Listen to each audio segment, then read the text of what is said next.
Hi hello everyone, welcome to current affairs friendly channel. ఈరోజు సంబంధించిన top current అఫైర్స్ని చూద్దాం. Hindi Diwas celebrated on 14th September. భారతదేశ అధికారిక భాషగా హిందీ ప్రజాదరణను గుర్తించడానికి ప్రతి సంవత్సరం సెప్టెంబర్ 14th హిందీ దివాస్ లేదా హిందీ డేగా జరుపుకుంటారు. భారత రాజ్యాంగంలోని ఆర్టికల్ 343 ప్రకారం ఈ భాషను స్వీకరించారు. 1953 సెప్టెంబర్ 14th మొదటి హిందీ డేని జరుపుకున్నారు. ఈ హిందీ దివాస్ యొక్క హిస్టరీ మనం చూసుకున్నట్లయితే పండిట్ జవహర్లాల్ నెహ్రూ ఈ రోజును దేశంలో హిందీ దివాస్గా జరుపుకోవాలని ప్రకటించారు. భారతదేశంలోని 22 షెడ్యూల్ లాంగ్వేజెస్ 22 షెడ్యూల్ లాంగ్వేజెస్ ఉన్నాయి. వీటిలో 2 అధికారికంగా కేంద్ర ప్రభుత్వ స్థాయిలో ఉపయోగించబడుతున్నాయి, హిందీ మరియు ఇంగ్లీష్. ప్రపంచంలో అత్యధికంగా మాట్లాడే 4వ భాష హిందీ దివాస్ సెప్టెంబర్ 14th జరుపుకుంటారు. ఎందుకంటే 1949లో ఈ రోజున భారత రాజ్యాంగ పరిషత్ దేవనాగరి లిపిలో రాసిన హిందీని భారత రిపబ్లిక్ యొక్క అధికారిక భాషగా స్వీకరించబడింది. ICRISAT awarded Africa food praise 2021. Sub Saharan ఆఫ్రికాలో ఆహార భద్రతను మెరుగుపరిచినందుకు హైదరాబాద్కు చెందిన international crops research institute for the semi arid tropics ICRISAT Africa food prize for 2021 అవార్డును గెలుచుకోవడం జరిగింది. ట్రాపికల్ లెగ్యూమ్స్ ప్రాజెక్టులో 266 రకాల మెరుగైన పుష్పధాన్యాలు మరియు 500,000 టన్నుల విత్తనాలను అనేక రకాల పుష్పధాన్యాల పంటల కోసం అభివృద్ధి చేసింది. వీటిలో cowpeas, pigeon peas, chickpea, common bean, groundnut మరియు సోయా బీన్స్ ఉన్నాయి. మెరుగైన విత్తనాలు వాతావరణ స్థితిస్థాపకత విధానాలలో 25 మిలియన్ ఫార్మర్స్ 25 మిలియన్లకు పైగా రైతులకు ప్రయోజనం చేకూర్చాయి మరియు ఈ ప్రాంతం అంతటా తెగులు వ్యాప్తిని నియంత్రించాయి. ఈ ఇక్రిసాట్ గురించి మనం చూసుకున్నట్లయితే ఇక్రిసాట్ అనేది non profit non political public international research organisation. ఇది ఆసియా మరియు సబ్ సహారన్ ఆఫ్రికాలో వ్యవసాయ పరిశోధనలను ప్రపంచవ్యాప్తంగా విస్తృత భాగస్వామ్యులతో నిర్వహించబడింది. Next one, IOC suspends North Korea from Beijing Olympics. COVID-19 pandemic కారణంగా టోక్యో గేమ్స్కు ఒక బృందాన్ని పంపించడానికి నిరాకరించినందుకు శిక్షగా North Korea 2022 Beijing winter Olympics నుండి ఇంటర్నేషనల్ ఒలింపిక్ కమిటీ IOC ద్వారా సెప్టెంబర్ 10th సస్పెండ్ చేయబడింది. Next one, medicine from the sky initiative launched in Telangana. Civil aviation minister Jyotiraditya Scindia తెలంగాణలో మొట్టమొదటిసారిగా మెడిసిన్ ఫ్రమ్ ద స్కై అనే ప్రాజెక్ట్ను ప్రారంభించారు.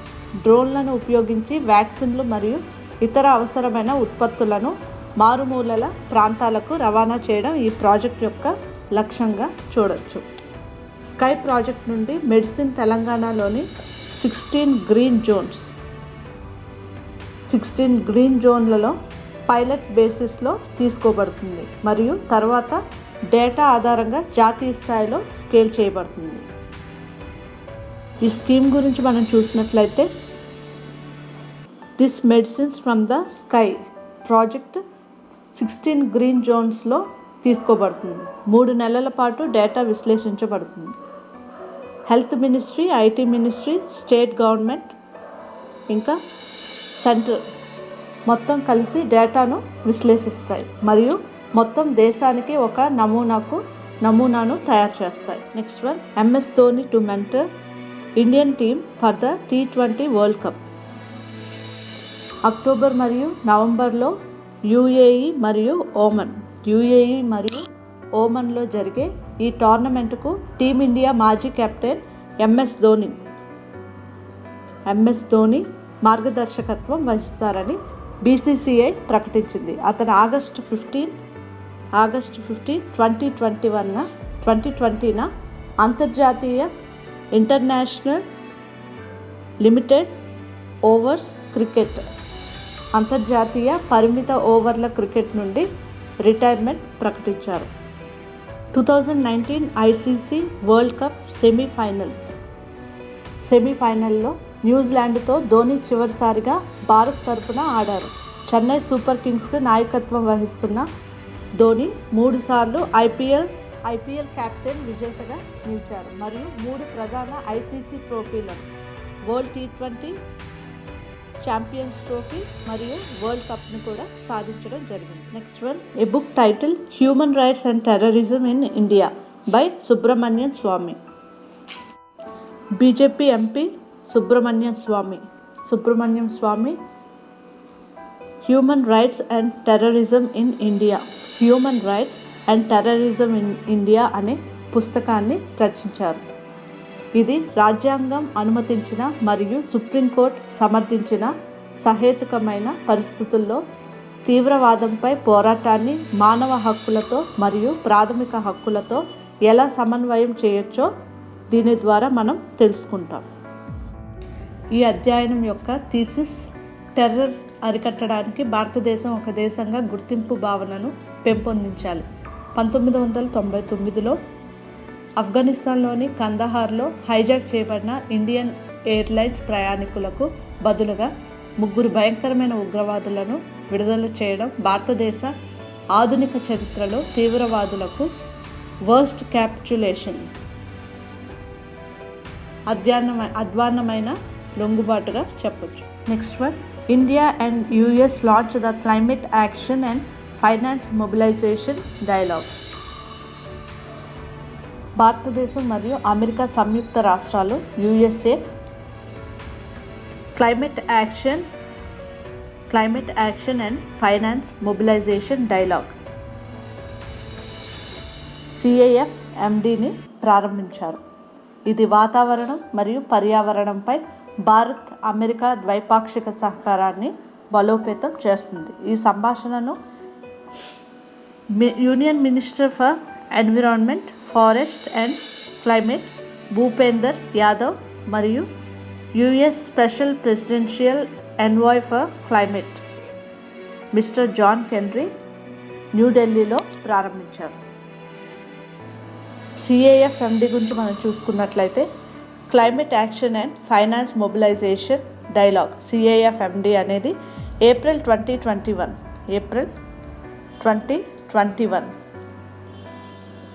2021లో లీడర్స్ సమ్మిట్లో ప్రారంభించిన India US climate and clean energy agenda 2030 భాగస్వామ్యంలోని 2 ట్రాక్లలో మరొకటి స్ట్రాటజిక్ క్లీన్ ఎనర్జీ పార్ట్నర్షిప్. జాతీయ పరిస్థితులు మరియు స్థిరమైన అభివృద్ధి ప్రాధాన్యతలను పరిగణలోకి తీసుకొని శీఘ్ర వాతావరణ చర్యలను కలుపుకొని స్థితిస్థాపకంగా ఉండే ఆర్థికాభివృద్ధికి ప్రపంచం ఎలా సమలేఖనం చేయగలదో CAFMD ప్రదర్శిస్తుంది. Next one, former union minister Oscar Fernandes passes away. ప్రముఖ రాజ్యసభ MP, కేంద్ర మాజీ మంత్రి ఆస్కార్ ఫెర్నాండెస్ మరణించారు. కాంగ్రెస్ సీనియర్ నాయకుడు మన్మోహన్ సింగ్ యొక్క UPA ప్రభుత్వంలో transport, road and highways and labour and employment యొక్క యూనియన్ క్యాబినెట్ మినిస్టర్గా పనిచేశారు. అతను 5 పర్యాయాలు లోక్సభకు పనిచేశారు మరియు తన 3వ కాలంలో రాజ్యసభ సిట్టింగ్ సభ్యుడిగా ఉన్నారు. అతను all India Congress committee AICC యొక్క కేంద్ర ఎన్నికల అథారిటీ చైర్మన్గా ఉన్నారు. అతను trained Kuchipudi dancer. Chhattisgarh government launches millet mission to become millet hub of India. Chhattisgarh ముఖ్యమంత్రి భూపేష్ బాగెల్ మిల్లెట్ మిషన్ను ప్రారంభిస్తున్నట్లు ప్రకటించారు. ఇది రైతులకు చిన్న ధాన్యపు పంటలకు సరైన ధరలను అందించడంతో పాటు రాష్ట్రం భారతదేశ మిల్లెట్ హబ్గా అవతరించాలన్న ముఖ్యమంత్రి దృష్టికి ఈ ఇనిషియేటివ్ కూడా ఒక ముందడుగుగా ఉంది. మిషన్ను అమలు చేయడానికి రాష్ట్ర ప్రభుత్వం హైదరాబాద్లోని Indian institute of millet research IIMR మరియు రాష్ట్రంలోని 14 డిస్ట్రిక్ట్స్ 14 జిల్లాల కలెక్టర్లతో ఒక అవగాహన ఒప్పందాన్ని కుదుర్చుకోవడం జరిగింది. రైతులకు మిల్లెట్ మిషన్ కింద ఇతర ముఖ్యమైన ప్రయోజనాలు మిల్లెట్స్ కోసం ఇన్పుట్ సాయం, సేకరణ ఏర్పాట్లు, పంటల ప్రాసెసింగ్లో రైతులకు సహాయపడటం మరియు నిపుణుల నైపుణ్యం యొక్క ప్రయోజనాన్ని రైతులు పొందేలా చూడడం వంటివి వీటి బెనిఫిట్స్గా మనం చూస్తాం. Next one, Aziz Akhannouch elected as new PM of